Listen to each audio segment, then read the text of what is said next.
Bičiuliai, už lango oras puikus, o mes važiuojame į dar vieną epic vietą čia Portugalijoje, įspūdingai Benagilio urvą. Pas mus jau kalėdos ir savo vanę turime eglutę.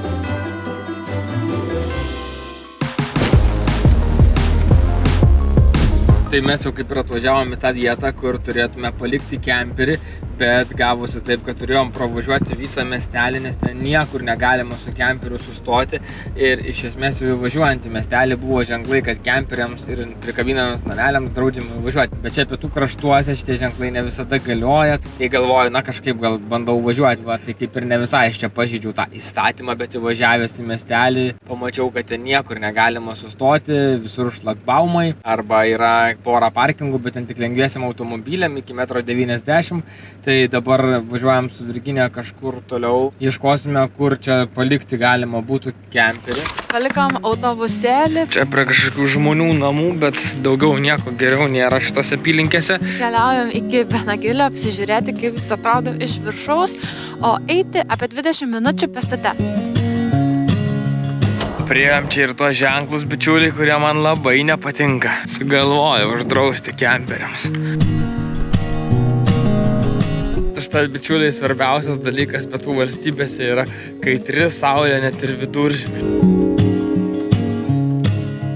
Takeliai pakeliui link Benagilio urvą, o ten galimai jau ir pats urvas priekyje. Tai greitai praėjo mūsų 1,9 km ir mes jau esam čia prie Benagilio urvo. Nu, toks iš šono žiūrint, tai nelabai koks čia įspūdis susidaro. Šiek tiek matosi ten, kur valtis įplaukia, bet iš viršaus tikrai nėra to gražaus vaizdo, kurį mes matom nuotraukose. O kad pamatyti vaizdą nuotraukose, mums reikės gaudytis kokią valtį ar ten kažkaip tai plaukti į tą urvą bandyti. Bet pradžią apsižiūrim čia iš aukštai viską. Nu, bet va niekogi visai čia ir iš aukštai, visai yra vaizdas dar šioks toks. Būtų dar kitoks vaizdas, jeigu būtų labai saulėta šiandieną, bet saulė šiandien pro debesis. Čia apačioj visai smagus ir pliažiukas toks pasideginti. Na, visgi turiu pakeisti savo nuomonę, nes jeigu ten žiūri iš aukštai, tai gal ir nėra tokio gero vaizdo, bet čia žiūrint tikrai įspūdingai, nes šita įgriuva tai tokia truputėlį kaip laiptas gaunasi. Na, jūs, bičiuliai, nepamirškite duoti šiam video like, nes mes rizikuojam net 300 € baudą, kad nufilmuotume šį turinį. Kad parodytume jums urvo grožį, tai teks lipti per šią tvorelę, tai prie pat įgriuvos kraštų. Patekimas į Benagilio urvą nuo šių metų rudens buvo sugriežtintas ir dabar praktiškai galima atplaukti į apačią tik laivu, kas plaukia sapais ar kajakais, ar šiaip atplaukia rizikuoja gauti baudą. Kaip ir mes ir bei kiti žmonės perlipdami per šią tvorelę.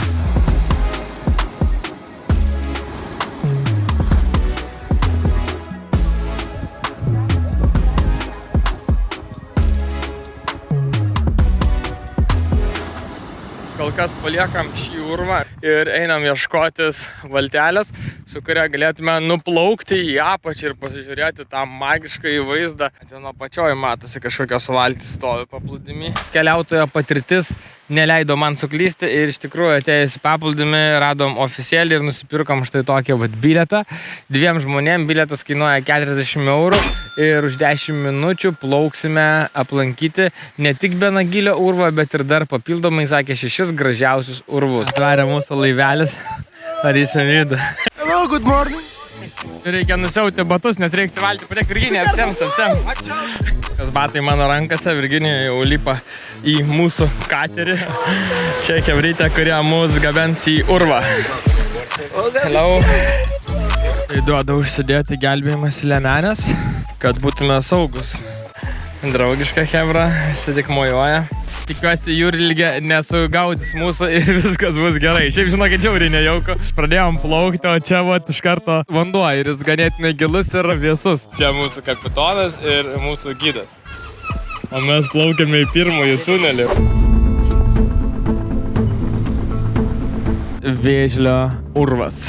Dėl to sakė, kad čia viršui galima išvelgti vėžlio tokią kaip ir formą. Nu, aš lyg ir matau, nežinau, ar matot, jeigu matot, parašykit komentaruose. O variklis ūžia ir mes viso greičiu varome į priekį.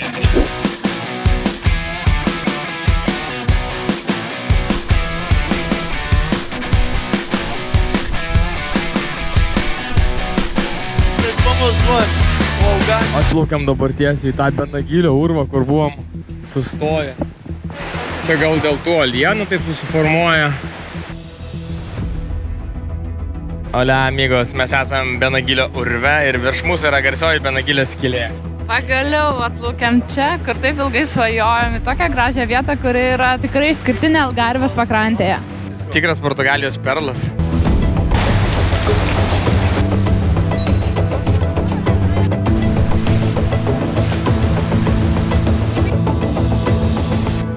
Pagal akmenis matosi dabar geras atoslūgis visai. Gan greitai ir operatyviai varome prie sekančio urvo.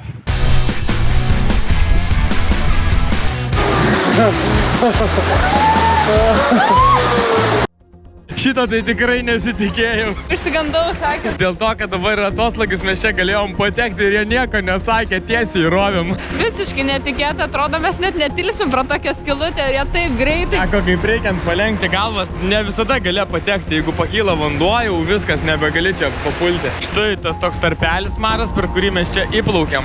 Čia tai bent valties turas. Ok, grįžtam atgal į šviesą, saugom galvas.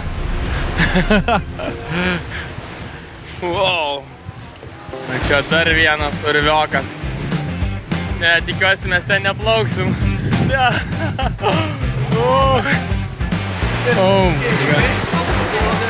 Bet svarbiausia, tie tarpai, kuriais mes čia įplaukėm, yra tokie žemi, nu atrodo visiškai va šalia Virginijos galvos yra ola. Jautiesi šiek tiek kaip per filmus, kai rodo slaptus paplūdimius, į kuriuos reikia žinoti įėjimą ir kur gali atplaukti tik vietiniai. O, geras selfis gaunasi.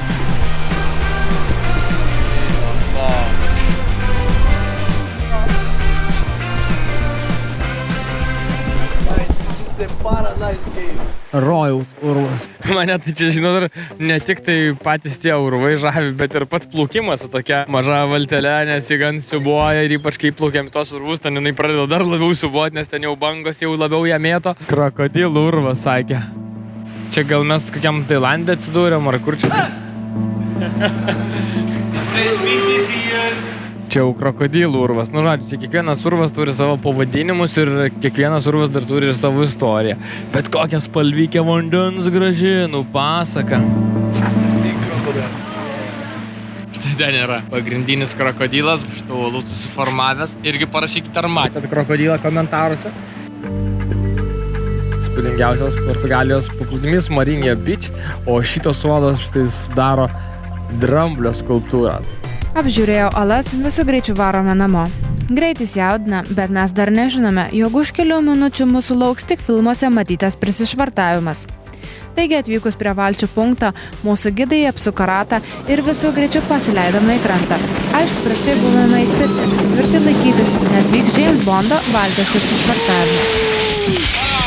From Poland, right? No, Lithuania. Lithuania, okay. Yeah. Sorry. You Poland? No. I know a few words in Polish. Pasiekę krantą, pasidarome nuotrauką su gidais ir judame toliau.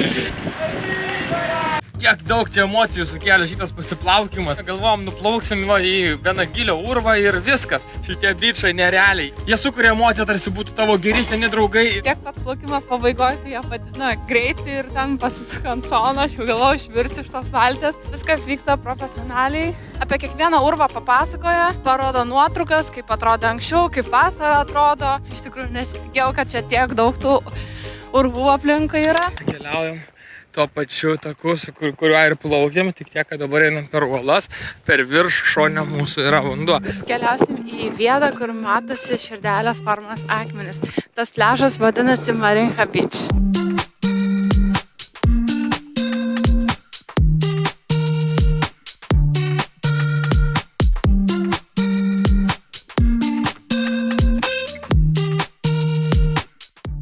Pakeliui apžiūrim visus tos urvus, kurgi mus ten su tą valtelę plukdė. Atėjom ir prie sekančio mūsų objekto, tai būtent tų uolų, kur matosi labai gražiai širdelės forma. Irgi nelabai čia norėjo ateiti ir sakė, kad čia reiks pasibučiuoti, kai ateisime. Mūsų tokia širdelė, gal ir ne visai taisyklinga, bet truputį su Photoshopu patvarkius, gautųsi labai ideali širdelė. Iš viršaus matosi širdelė, iš apačios, kaip plauki kateriu, matosi, lyg būtų dramblys gerintis vandenį.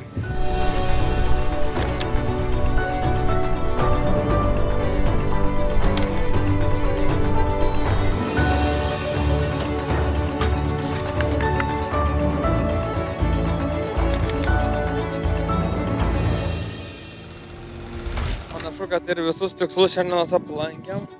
Tad dabar keliaujam link mašinos. O kelias namo, einant tokiu maršrutu, tikrai neprailgsta. Nors iš pradžio atrodo paplūdimiai labai panašus, tačiau jie yra tikrai labai skirtingi ir aš rekomenduočiau aplankyti bent kelis.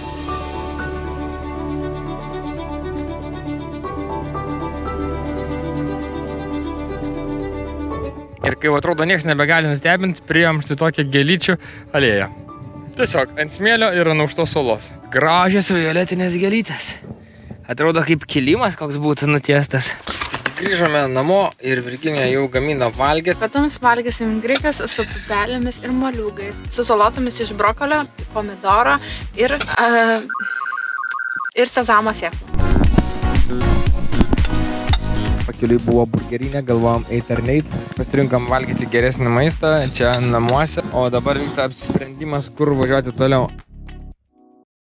Esame jau nakvynės vietoje ir štai taip atrodo vakare mūsų kalėdinis Veno papuošimas. Atrašinėju jūsų komentarus, labai džiaugiuosi jūsų laukęs po mūsų YouTube video. Jūsų pižamomis toj keliausim miegoti po ilgos dienos. Rytoj laukia dar pilna nuotykių diena ir pamatysit, kokioje vietoje mes čia leidžiam naktį. Labas rytas ir štai tokioje vietoje mes su Virginija praleidom naktį, čia stovi mūsų busas, o čia nuostabus vaizdas į miškelį. Jeigu kai kurie iš jūsų galvoja, kad mes būdami savo vane neturim to gražaus vaizdo viduje, tai žinokit, mes jį turim būtent per šitą galinį langą, nes čia yra mūsų lovos langas, būtent ten, kur mes dedame galvas ir būtent visą šį gražų vaizdą matome per jį. O štai ten yra toks didelis medis ir sukuria didžiulį plotą pavėsio. Ir būtent ten stovi mūsų busas. Netekome rytinių saulės spindulių, bet pusvalandžio bėgyje tikiuosi saulė jau pasirodys. Dabar keliaujame sutikti rytą prie vandenyno į paplūdimį, kuris garsėja savo raudonos spalvos smėliu. Tai yra Falesija paplūdimys arba dar kitaip Pomodoro Beach. O beinant į paplūdimį, Audrius rado įdomų aparatą. Iš pradžių pagalvojau, kad kažkokia instaliacija, bet čia ne, čia kažkoks vandens agregatas, skirtas turbūt sukelti vandens slėgio ar kažką, turbūt įprastai būna tokie dalykai po žemę, bet čia yra ant žemės. Ir šiaip visai tinka gražiai miesto papuošimui, va toks mėlynas, nesurūdijęs.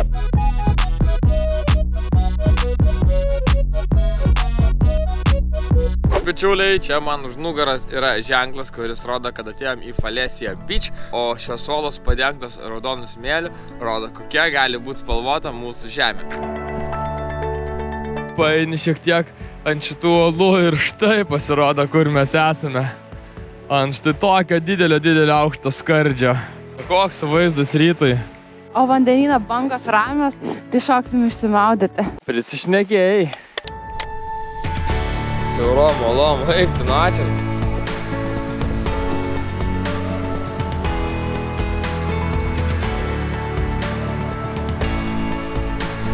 Drąsiai galiu dabar teigti, kad tai yra vienas įspūdingiausių mano rytų čia Portugalijoje ant tokių gražių uolų.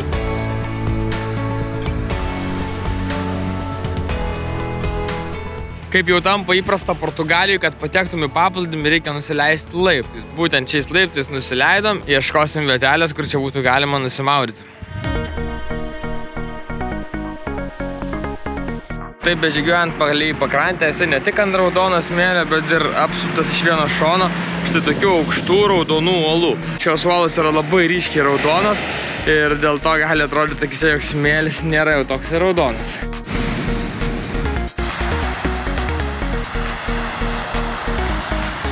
Tai kokią kompoziciją priėjom. Viršų raudona, o pačioj kažkaip baltai nusidažiusios uolos. Oras kaip gruodžio mėnesį, tai labai geras vienas malonumas vaikščioti ryte paplūdimio su tokiu nuostabiu vaizdu, holomis ir vandenyno. Jau rengėsi, tai nersim. Nebaisu bangas? Ne. Varom!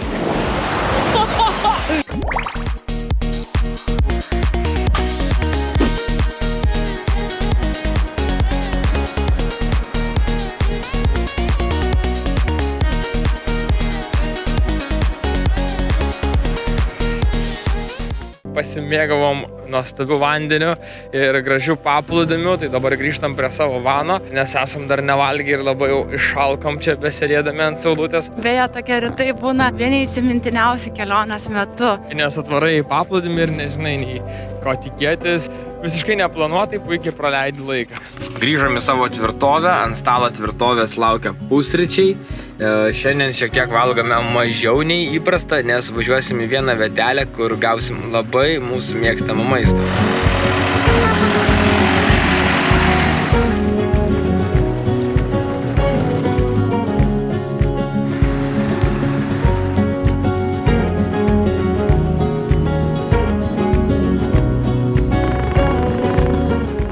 Keliaudami Europoje turim hobį apsilankyti kiekvienos šalies Ikėjoje ir paragauti maisto. Tad neišimtis jau ir Portugalija. Nutarėme šiandien aplankyti ir Portugalijoje esančią Algarvės Ikėją.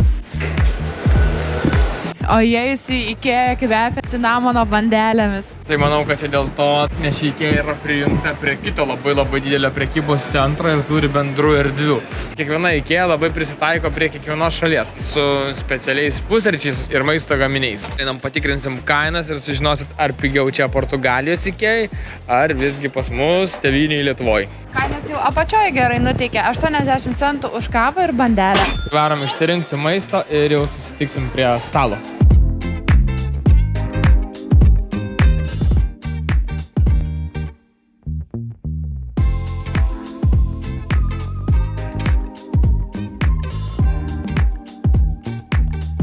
Bičiuliai, turime 2 pilnus padėklus maisto, kurie mums kainavo 16 eurų. Esam labai alkani, bet dar labai greitai apie kainas. Taigi vegetariškų kukulių porcija, 12 kukulių porcija kainuoja 4 eurai. Sriuba vos 50 centų, duonelė 50 centų, spurgytė 50 centų, kava su pastel de nata kainuoja 80 centų ir bene brangiausiai, kai atsėjo mums šis tiramisu desertas, kuris kainavo po 2,50 kiekvienam. Tai atmetus jį būtume sumokėję vos 11 eurų už pilnus 2 žmonių pietus. Lietuvoje buvome jau tikrai senai, tad neatsimenu Lietuvos Ikėjos kainų. Jeigu kažkas atsimenat, parašykit, kokios ten yra kainos ir mes galėsime palyginti, kur yra pigesnis maistas. Labiausiai nustebinęs patiekalas yra būtent šios spurgytės. Nekantrauju paragauti, ar jos yra tokio pat skonio, kaip pas mus Lietuvoje. Na, skonis šiek tiek skiriasi, bet kažkas panašaus. Na ir masė šiek tiek yra kitokia viduje. Mes jau papietavome ir trumpai apie mūsų šiandienos pietus Portugalijos Ikėjai. Minusas mano būtų toks, kad kava arba visi gėrimai yra pateikiami popieriniuose pakuotėse, skirtingai negu Lietuvoje ar Ispanijoje, ten yra stiklinės arba podeliai, truputėlį toks pigumo jausmas. Na, o šiaip pietus tai tikrai skanus, skonis labai panašus visko kaip ir visur kitur. Pats labiausiai nustebinęs mane dalykas yra tas tiramisu desertas, kuris buvo pats brangiausias, bet skonis nerealus, jis tiesiog tirpo burnoj.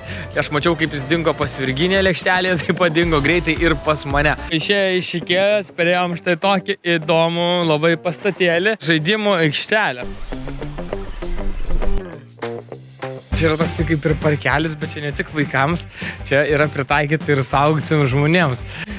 Čia tokiais tuneliais, landžiam, visokie tokie laipėti ir... Tai tokia įdomi žaidimų aikštelė, prekybos centre visiškai nemokama, čia galima ateiti ir padūkti. O aš dabar bandysiu užlipti į viršų.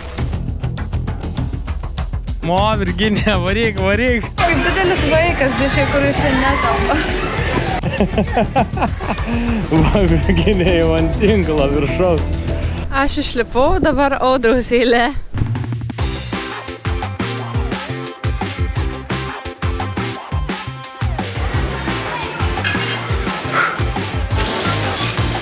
O bevaikščiodami atėjom ir į Ikėjos bistro išgerti kavos. O jūs taip pat galite prisidėti prie kelionės, nupirkdami mums kavos per Buy Me a Coffee platformą bei Swedbank banką ir Revolut. Viską rasite video aprašyme. O mes, bičiuliai, grįžtame atgal į savo Teslą ir varome toliau į naują šalį. Gan keista, nes nėra jokio ričiago, čia beveik irgi nieko nėra, nieko nerodo, labai minimalizmas. Vienintelis ekraniukas va toks biški, kažką tai čia va ir viskas. Yra daug vietos gale, gražios baltos sėdynės. Patogu Tesloje sėdėti, įkrenti į tas sėdynės. Labai geras jausmas, panoraminis liukas geras. Naktį važiuoja, tai galėtume žvaigždės stebėti. Radom gerą vietą peržiūrėti savo senesnius vlogus ir apžvelgti mūsų darbus. Tikiuosi, matei šią seriją.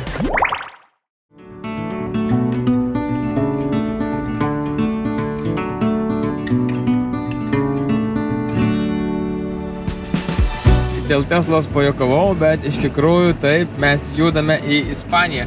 Ir šiuo metu iki Ispanijos yra likę dar apie 60 km. Mūsų laukia dar šioks toks road tripas. Kadangi važiuojame tik nemokamais keliais, tai iš tikrųjų neišvengėme nuostabių vaizdų aplinkui, gražus maži miesteliai, uolos, kažkokie kalnai tolumoj ir žinoma visą laiką pašonėje esantis Atlanto vandenynas. Gamta panašėja į Ispanijos ir viskas žalia, primena tikrą pavasarį, kuomet būna daug lietaus ir viskas sužaliuoja po žiemos.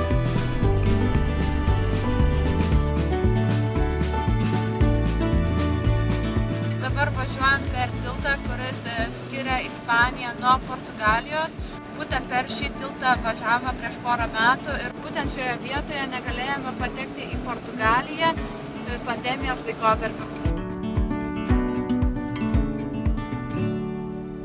Sveiki sugrįžę į Ispaniją. We getting down with the sound of the old school vibe. Keep it alive with my tribe survive. Everybody know we gon' do it like this. Atvykome į Ispaniją, į Ayamonto miestą. Ir būtent šioje vietoje Aurimas Valajavičius pradėjo savo kelionę per Atlantą. O mes čia būtent ir baigėme savo Portugalijos kelionę. O jūs, bičiuliai, prenumeruokit mūsų kanalą. Ačiū Jums, kad stebėjote visą mūsų kelionę, palaikėte, duodavot video like. Apie ateities planus ir naujas keliones sužinosite naujose mūsų video. Tiek šiam kartui ir pasimatom kitose serijose. Čiau! Ciao.